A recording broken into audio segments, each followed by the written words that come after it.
ప్రస్తుతం ప్రతి ఇంటి కిచెన్లో గ్రానైట్ లేదా నానో లాంటి కాస్ట్లీ టైల్స్ కిచెన్ ప్లాట్ఫామ్కి వేస్తున్నారు. అలాంటివి ఏవి వేసినా ఎంత ఎత్తు ఉండాలి, సింకు ఎలా, రోలు ఎక్కడ ఉండాలి, రెగ్యులేటర్ పైపు నిలబడి వంట చేసేటప్పుడు అడ్డు రాకుండా ఎలా, ఏదైనా చల్లినా లేదా పాలు పొంగినా నీటి వాటం ఎలా, ఇలాంటి చిన్న చిన్న విషయాల గురించి ఈ చిన్న వీడియో. మేము గ్రానైట్ మొత్తం వేసిన ఫ్లోర్ మీద కిచెన్ ప్లాట్ఫామ్ ఎత్తు, అంటే ఫ్లోర్ మీద నుంచి కిచెన్ ప్లాట్ఫామ్ ఎత్తు మినిమం 30 ఇంచులు లేదా 78 సెంటీమీటర్లు, మ్యాక్సిమం 32 ఇంచులు లేదా 82 సెంటీమీటర్లు ఉంటే వంట చేసేటప్పుడు స్టవ్ మీద ఎలాంటి పాత్రలతో వంట చేసినా మన కుటుంబ మహిళల ఎత్తు 4.5 అడుగుల నుంచి 5 అడుగులు ఎత్తున్న ఎవ్వరికైనా వంట చేయడం, తయారైన వంట పాత్రలు దించడం చాలా ఈజీగా ఉంటుంది. అంటే కిచెన్ ప్లాట్ఫామ్ ఎత్తు 30 అంగుళాల నుంచి 32 అంగుళాలు మించకుండా ఉండగలిగితే, లేదా 78 సెంటీమీటర్ల నుంచి 82 సెంటీమీటర్లు ఎత్తుంటే, అంటే మనం ఫ్లోర్ మీద వేసిన టైల్స్ నుంచి గ్రానైట్ వేసిన దాని ఎత్తు వరకు చూసినా అంత ఎత్తు ఉంటే సరిపోతుంది. ఈ మాత్రం ఎత్తు ఎందుకు అన్నామంటే, దాని కింద సిలిండర్స్ పెట్టుకున్న సిలిండర్ మీద నాన్ స్టిక్ ప్యాన్ కానీ వెజిటబుల్ ప్లేట్ కటర్స్ కానీ దాని మీద పెట్టుకోవచ్చు.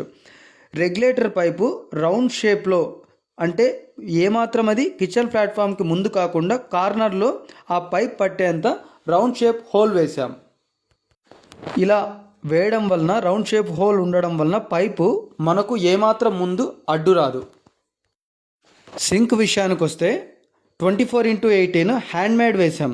ఇదే ఎందుకంటే యుటిలిటీ లేని వాళ్ళందరికీ అంట్లు తోమడానికి ఈ సింక్ పెద్దగా, అనువుగా, ఒక న్యూక్లియర్ ఫ్యామిలీకి సౌకర్యంగా ఉంటూ, అదే సమయంలో వెజిటబుల్స్ కడగడానికి బౌల్ అవసరం లేకుండా ఒక స్టాండ్, ఇలా 2 రకాలుగా వాడుకోవడానికి బాగుంటుందని ఈ సింక్ వేసాం. అలాగే ఒక రోల్ వేసాం, దాన్ని కూడా మూత పెట్టడం తీయడం ఈజీగా ఉండేలాగా ఫిట్ చేసాం.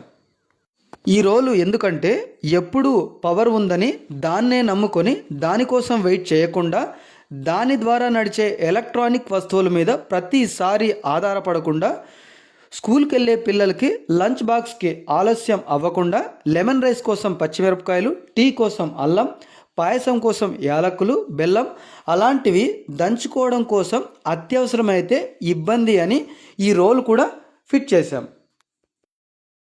వీటన్నిటితో పాటుగా స్టవ్ మీద అనుకోకుండా లేదా హడావిడిలో పాలు పొంగినా, ఏదైనా చల్లినా నీటి వాటం నేరుగా సింక్లోకి వెళ్ళేలాగా చేసాం.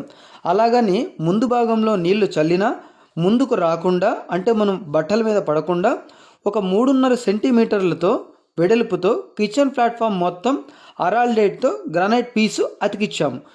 ఎక్కువ వెడల్పు, ఎక్కువ ఎత్తు కాకుండా ఇలాగే ఎందుకు చేసామంటే, వెరీ సింపుల్ సార్.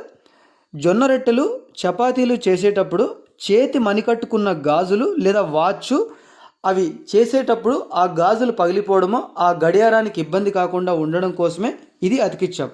ఇలా ఈ చిన్న కిచెన్కి సైడ్కి కూడా ఒక చిన్న బండ కూడా వేసాం నిలువున, అంటే మన పూజ గది ఏమైనా ఉన్నప్పుడు అడ్డం కాకుండా, లేదా ఎవరైనా ఇంటికి వచ్చిన వాళ్ళకి మన కిచెన్ అగ్లీగా కనిపించకుండా ఇది అడ్డుగా ఆపడం కోసం ఇలా ప్రతి చిన్న విషయాన్ని పరిగణలోకి తీసుకొని, చిన్న కిచెనే అయినా సౌకర్యానికి లోటు లేకుండా, వంట చేసేటప్పుడు అసౌకర్యం కలగకుండా ప్రతి చిన్న విషయాన్ని దృష్టిలో ఉంచుకొని ఈ కిచెన్ ప్లాట్ఫామ్ వేసాము. వంట చేసే ప్రతి ఒక్కరూ ప్రతి చిన్న విషయాన్ని గుర్తుంచుకోవాలని అందరికీ విజ్ఞప్తి చేస్తున్నాను.